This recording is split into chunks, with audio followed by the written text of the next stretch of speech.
Page 17, Daf Yud Zayin Amud Aleph. We continue what we studied yesterday. Today it's the Daf Yomi. We stop here. It's at the middle of the page. For you, for English, it's 17A2.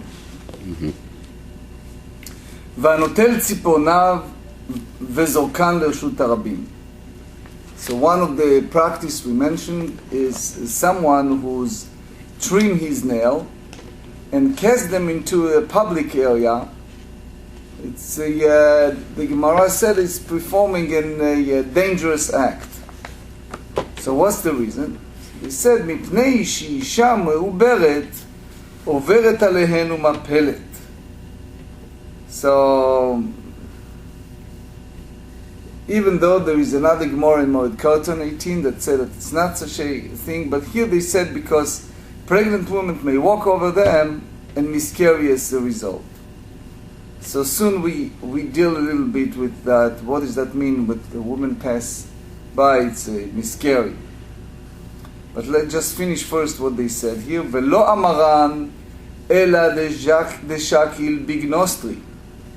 All of that we said that it's harmful only when a person removes his nail with scissors, right? But if you remove them with his mouth, right?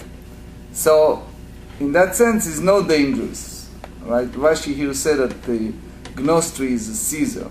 That's one of the. It's a cutting, like those who use different cuts. And another thing, ולא המרן אלא דשקיל דידהו דחרי. We said that this is harmful only when you remove his nail both hands and feet. But, meaning, if he removes only fingernails and toenails, there is no dangers. ולא המרן אלא דלא גז מידי בתראיו. Also we said that it's harmful only when he does not cut anything else after cutting his nails, but if he cuts something else after that, there's no objection to it. So for sure it looks like a mystical. Nura Boisai, before I show you sources, what do you think? What's the story here? Why we don't cut trim the nails and throw it to the public area just because it's inappropriate? Or what's the Talmud doesn't use the word it's inappropriate. It said because it's dangerous. Pregnant women miscarriage. Well, what does that mean, miscarriage? What miscarriaging has to do with this? Trip over the nails? I don't know. What? Maybe she'll trip over them. Trip over the nail? No. People are wearing shoes. My granddaughter, she insisted all the time she doesn't want to wear shoes, right? Mm-hmm. But, the reality is people wearing shoes even the Talmudic time or early time. So what do you think? What's the reason that we said that we should not throw it to the public area? Why? Sleep. That's what they said. But people wearing shoes, and nail is not a stone or something like that. And here they use purposely the word pregnant with them. Mm-hmm. Mm-hmm. So, okay. The first source is the Shulchan Aruch. The Shulchan Aruch said in Hilchot Shabbat, in the Law of Shabbat, chapter 260, Reish Samech. I'm just reading word by word, translating the Shulchan Aruch, and then we a little bit deal deeper before we continue the daf. Mitzvah lirchotz kol gufo, panav, yadav, ורגליו בחמים בערב Shabbat. It's a mitzvah. It's like rabbinic idea to wash yourself in preparation for Shabbat. Okay? Even someone who's Torato, Manuto, is study all day, it still is a mitzvah to walk out and prepare himself for Shabbat. And you go to the specific, the Mechaber, u'mitzvah lachof harosh. It's an important mitzvah to take a shower, hair part, ולגלח הציפורניים בערב שבת. And cut the nails at the ערב שבת. Now Haggah, now the interlineary of the Rabbi Isserich go deeper, 1550 in Poland. He said, ואם היו שערות ראשו גדולות, מצווה לגלחן. If it's a long hair, so he should do a haircut. וכשנוטל ציפורניו, when a person cut his nails, לא ייטול אותן כסדרן. He should not take the nails in a regular order. ויתחיל בשמאל בקמיצה, ובימין באצבע. Which means if you start with the left, you start with the קמיצה, and if you ימין, it starts באצבע. Which means, he said, ובדאגה בימין. ובדאגה, meaning, if you count from 1 to 10, and this is the second, so בדאגה, bet, dalet, aleph, gimel, hey. Okay? So that's the, he brings the Abu Draham, Sefer HaMusar, that's his sources.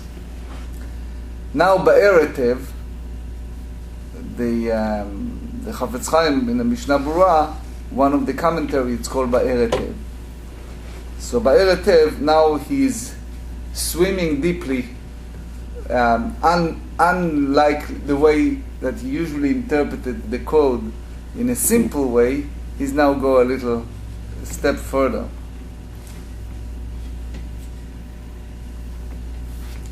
הציפורניים, the nails, בערב ב' כתב בצוואת רבי יהודה החסיד.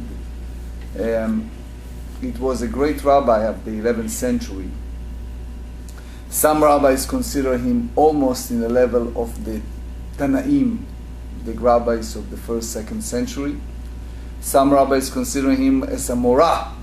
They said if you live in the era of the Amoraim, he reached that level, which means he was like super pious, righteous person. So he wrote a will, it's called Tzava'ah. It's a very famous, Tzava'at Rabbi Yehuda HaChassid. It's a will or all kind of rules and suggestions that some of them were well accepted. I'll give you an example. If your name is David, he hold, Sfaradim don't hold that way, but he hold that you should not name your son, if your father's name David, or some said even the father and the son, they should not be David. Why?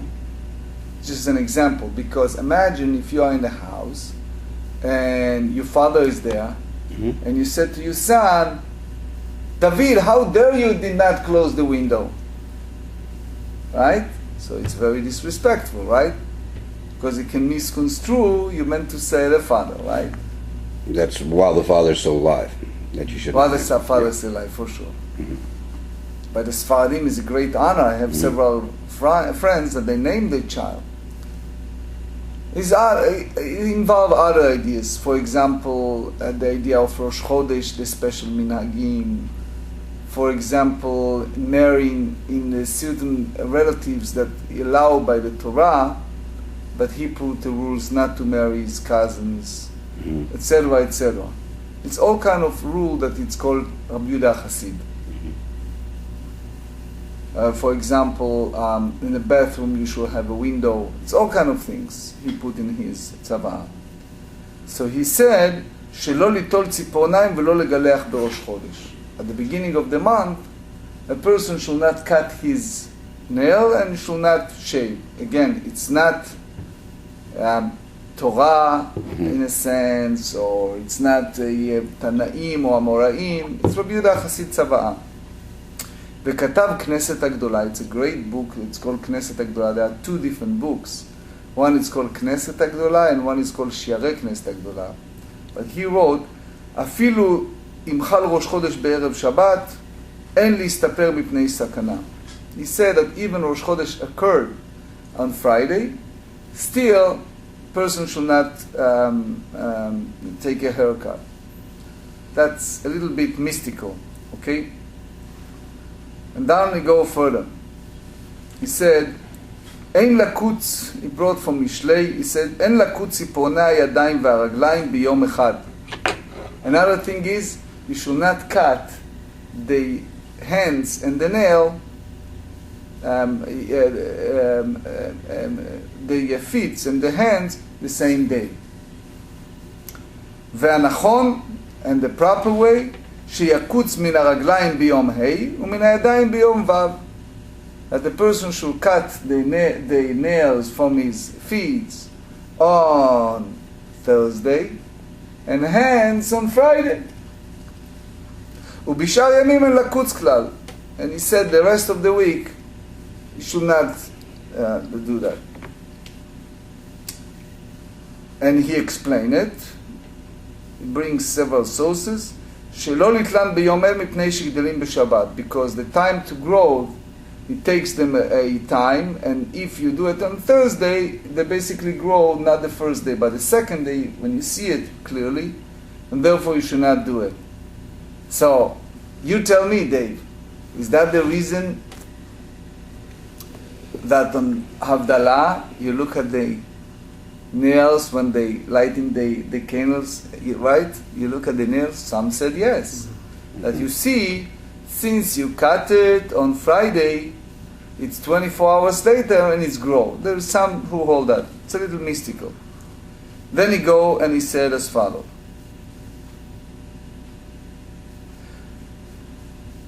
Soon the Gemara said, Asoref tzipor nav chasid, someone who's burned his nail after cutting off his nail, it's called a pious person.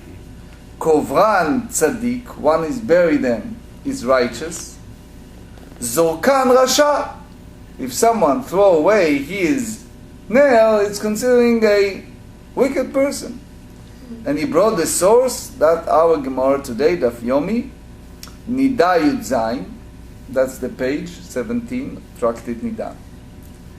And now he adds something, and he said, and the source is a book called Taharat Yaakov. It's probably early rabbi, but he said as follows. Vehatam, the reason for that, the kodem achet she'adam harishon haya malbushot tzipore. Before the sin of the first man, Adam, you know the story of Genesis, Adam and Eve. So he was the first clothing that he wore was a nail. We need to understand that. Ukshechata, and after the Adam committed the sin, נתפשט ממנו ולא נשאר ממנו רק ציפורניים. After he committed the sin, all his essence of the body disappeared. Only nail left. We need to understand that. ומאחר שהאישה גרמה שנתפשט המלבוש, and because Eve, his wife, causes that he lost his essence, only nail left, לכך מה שנשאר בהם יש לחוש, and therefore whatever left we should be concerned about, להענש בו האישה, that the woman can be punished over that. What he meant. So before we go to explain what Tolat Yaakov here meant, which again by Eretev brought it, we need to deliver a disclaimer, and you hear it from me many times. We are not dealing with Kabbalah. Who am I to explain these type of things? There are so many things that it's way, way deep, and those great luminaries in the Jewish world, they knew so much, and they make these type of things. They understand way, way more than, someone like me. So for sure, first and foremost, when the Gemara said it, that the person should not throw a nail in the public, etc., etc., so we need to know that sometimes we just have to take it as is, face value. And we know that there are esoteric and secret reasons for that, which giant like Rekanati I mentioned last time, it's a great sage of 16th century, or Rabbi Chaim Vital, Moshe Cordovero, Pardes Rimonim, and others, they deal much deeper with the mystical reasons. But what I can try to share with you, since he brought it here in the Mishnah, in the Be'er Tevon, on the Shulchan Aruch, I try to share with you what he said here in my best understanding. Hopefully it makes sense. If not, it's fine. So you see this type of thinking in many places. Even in Netanya, he mentioned that, and others, that the whole idea how Hashem created the first person. So remember, what I try to tell you guys is just to explain to you what it's written here. It's not that I fully comprehend it. So if you want to ask, you can ask me questions. Doesn't mean that I have the answers. Okay. The idea is that the first creation of man, the Torah said that God blew in his nostrils the soul of life and make him a living being. So the Gemara said in few places that the combination of the three partners, which is Hashem, the father, the mother, they're all together, that created the Adam, the first man. So the creation of that semen, that small, part, it's basically something that God gave it to Adam, but Adam itself was created by Hashem. So Hashem formulated something from the dust, and then he blew in his nostrils the soul of life. So the whole idea is what part God started when before he blew. The blew in his nostrils was next step. That's what the Torah said. The Torah said first he formulates the body. So with which point of departure he start. So he said that that at the very beginning somehow either the beginning is from the nail, or that he created, formulate Adam, and he put the clothing around him, which is the nail. The nail, in that sense, even in our language, is no clothing, but the clothing is the nail. The nail in his feet and the nail in his fingers. Okay? Now, after he committed a sin, what does that mean, committed a sin? You know the story that the Scorpio convinced Eve, and Eve convinced Adam to go ahead and eat from the tree of knowledge. And after he ate from the tree of knowledge, then Hashem cast him and Chava out. But before that, God was in search of him because he realized that he's naked. So he was searching for something around him. So what does that mean, he was naked? So the one version said that he lost his quote-unquote body, which again we need to understand what does that mean. And the only nail left. That's the meaning. So there's a many variation. What does that exactly mean? He physically lost his body. He lost the realization of his body. Let's put it aside. But the point is, nail was his appearance, because nail was basically the malbush, the cover of his body.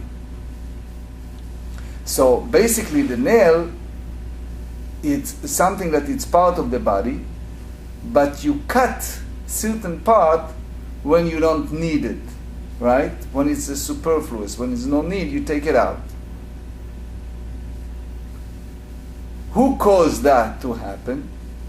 Originally speaking is the scorpion, but then Chava, right? Eve, right? So it's not that we are blaming her. It's a suggestion that since a woman, when she's pregnant, right, she's in a time of great stress and a great need of God's mercy and compassion. It's a matter of fact that I know of many people. My daughter is graduated from the Laniado nursing school. It's the Tzanz Hasidic sect. They have a very large facility, a hospital that is called Laniado in Netanya. Very high technologies hospital. So she told me she saw it many times in the delivery room. They do that, which is they're taking a book written by my great-grandfather. I'm 8th generation, son of the son. His name is Noam Elimelech, Rabbi Elimelech of Lizensk. They're taking his book. Some use the small version and put it under the women's pillow at the time of stress, time of delivery. It's a matter of fact that recently Dr. Helen did it. It's a belief that it's some type of spiritual protection. But the point is that when she's in a state of tremendous change in her physical body, she needs extra mercy, compassion from God. And because of that, there is a extra carefulness involved. Now, since the nail, which is indirectly the cause of the causes for all this curse that God said, Be'etzev teldi bani, that when you need to deliver babies, it involves great sorrow. Therefore, they said, that's the reason why they use in the Talmud, it's not my idea, that's Torat Yaakov idea. He said, because a pregnant woman may walk over them and miscarry a result. So again, I'm just mentioning what he said, Torat Yaakov. But we don't know, we just try to explain something here. Okay, but the Gemara, however, rejects these qualifications. Velohi. But in fact, it is not. Lechula milta chayshinan. We are concerned that harm may occur under all circumstances, no matter how one trims his nail, right? It is hazard to cast them in places where women may walk. Tan Rabbanan, the rabbis taught in a Braita.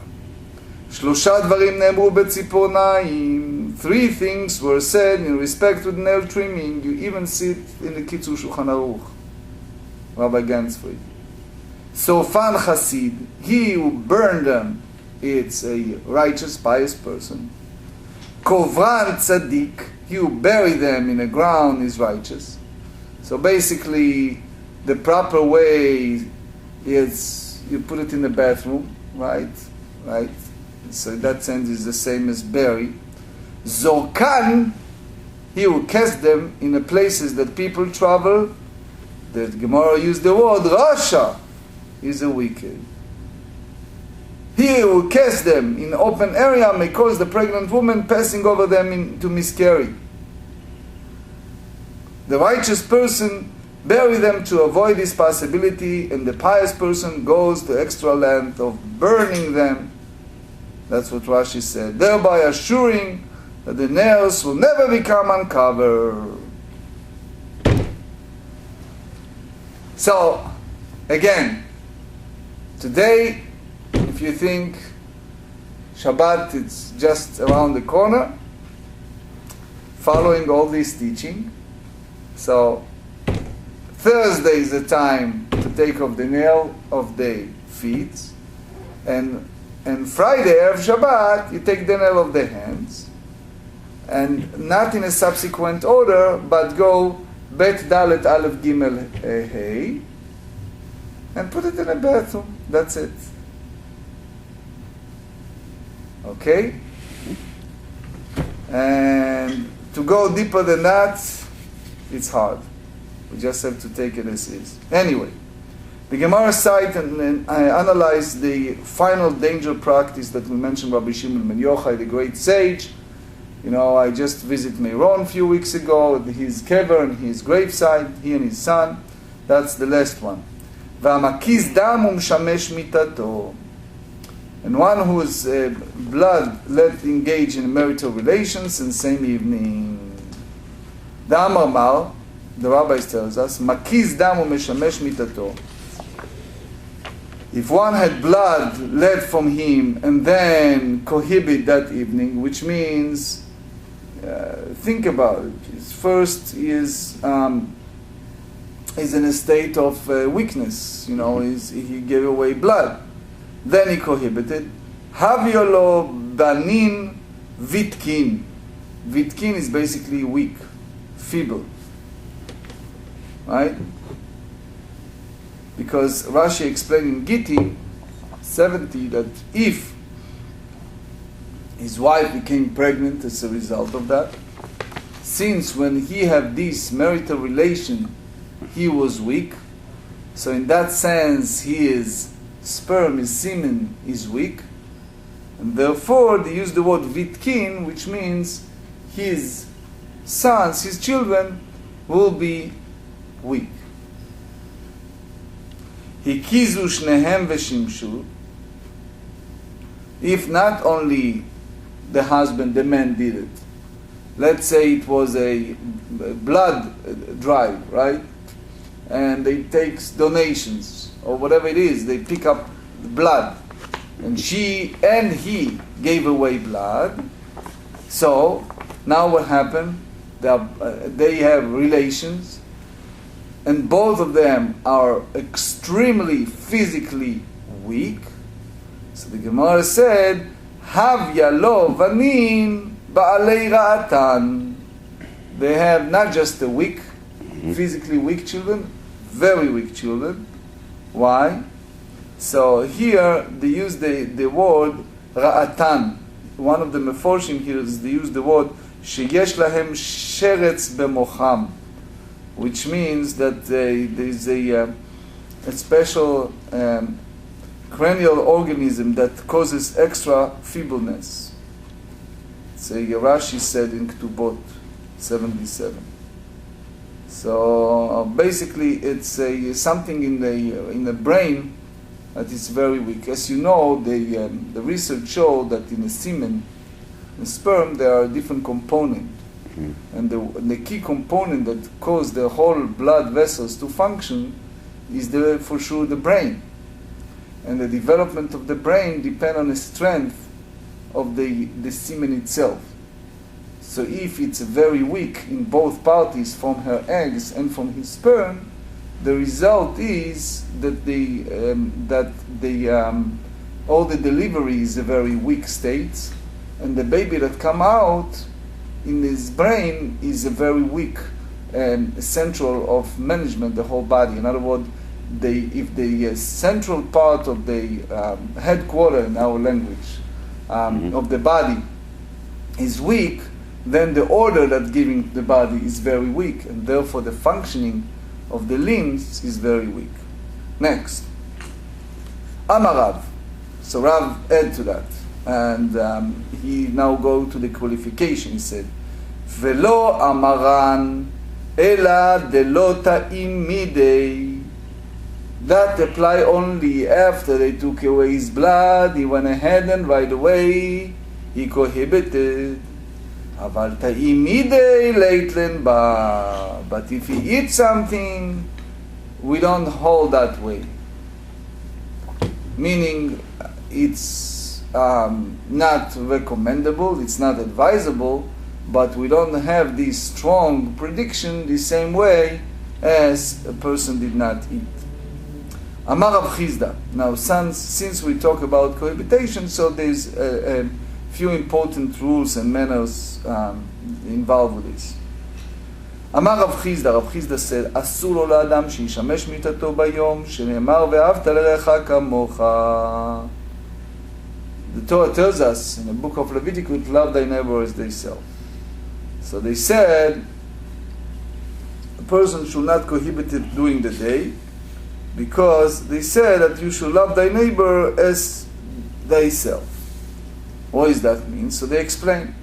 My mashma, what does that mean in this verse? Amar Abaye is one of the rabbis, said, Abaye is abbreviation, Asher bechai rucham yatom, which means that God have compassion upon the orphan because he was raised orphan. Best recollection, if I'm not mistaken, his father passed before he was born, and his mother passed after delivery.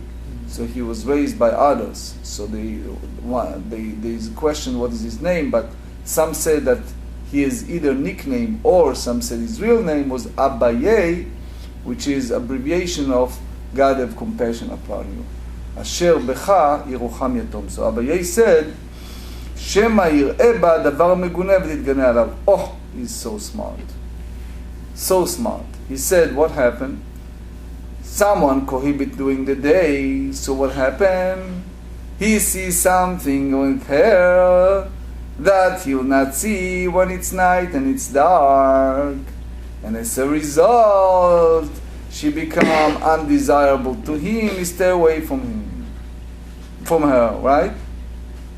Because the full light, he may find some flaw in her appearance, causing her to lose appeal to him. In other words, the whole idea, the rabbis tells us that God put Adam in a surgery and put him to sleep when he took away part of his body and have it for Eve. It's because there's a famous midrash that said that if Adam will see what's happening, he'll never bother to have anything to do with her. So the whole idea is because of that, God put him to sleep. So here is a very strong suggestion. One may say, why not? And they said, don't think that it's good. It may turn around the other way around. So therefore, it's very difficult when those Rabbanim that are dealing with Shalom Bayis, with peace in a house, when there's no attraction, it's very hard to convince a person to stay in a marriage when there's no attraction. It's a difficult situation. Another reason, so far we speak about physical attraction. That's one school of thought.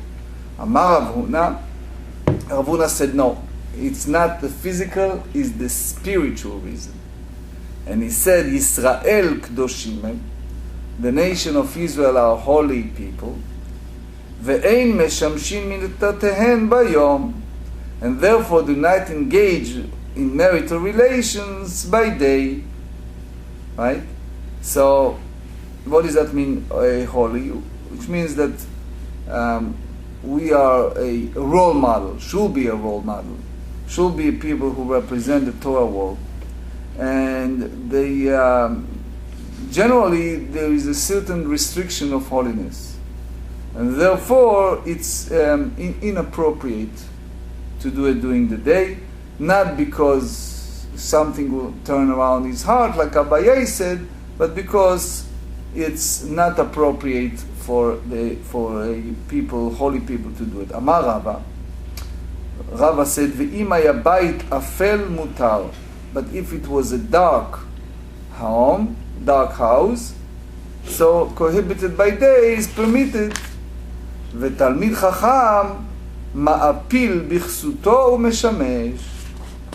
Since the Torah scholar knew what is the law of tzniut, so therefore Rashi explained the adiyah litztanu enafshi, that he knows how to do it in the proper way, so he cover his body properly and can do it during the day too. Tnan, o teshamesh le'or haner, or if the woman has but one cloth at her disposal, she should prohibit by the light of lamp, checking the both in the light after each act in relations, and evidently then prohibited in the light of permitted. So in other words, we explained earlier, now we back to our subject, we said that has to be two stages of doing that.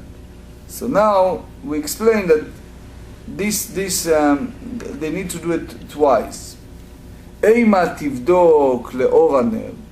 Maybe she can check with the light of candles, which indirectly you see from that it's okay to have relation during the day, right? Because they use the light of the lamp. Tashma, אף על פי שאמרו המשמש מיתתו לאור הנר הרי זה מגונה.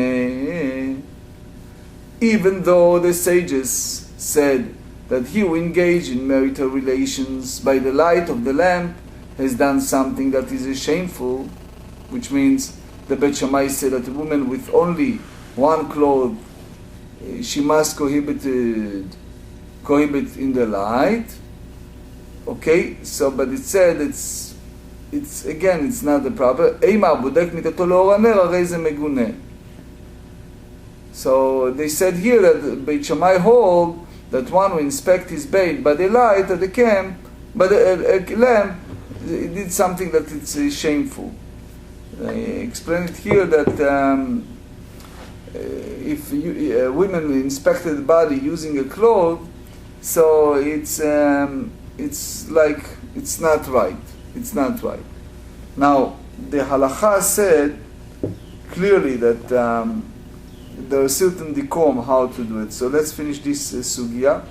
So it said here, Tashma v'shel בית מונבז המלך היו עושים 3 דברים ומזכירים אותם לשבח. The king Munbaz was one of the king of the Hashmonim dynasty, sons of the Helena Amalka. There is a street in Jerusalem.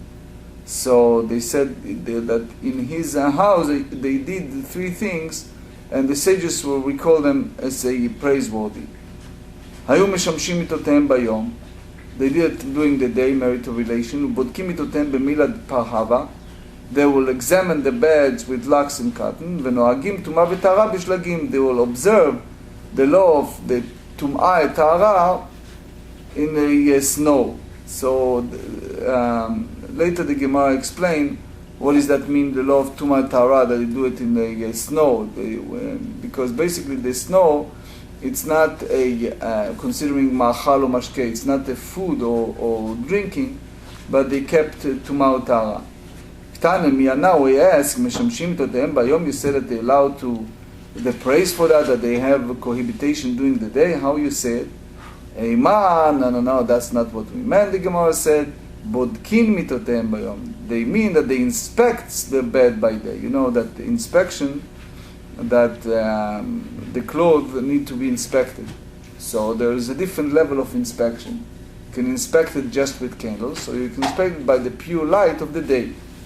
So it's better to check the bed when it's a daylight, because it's a superior of the illumination. You see it very clearly. So therefore, the Tosfot here explained it beautifully. So that's one of the Tosfot said that otherwise it's a lower level.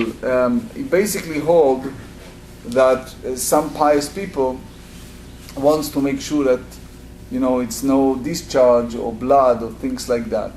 So one of the things, especially those righteousness they did, it's they inspect the bed. But again, the Gemara said here the different level. So in that sense, this house of Munbaz, what they did is, it's not that they engage with cohabitation, but it means that they check during the day, so that was the highest level of illumination. Such an interpretation seems reasonable.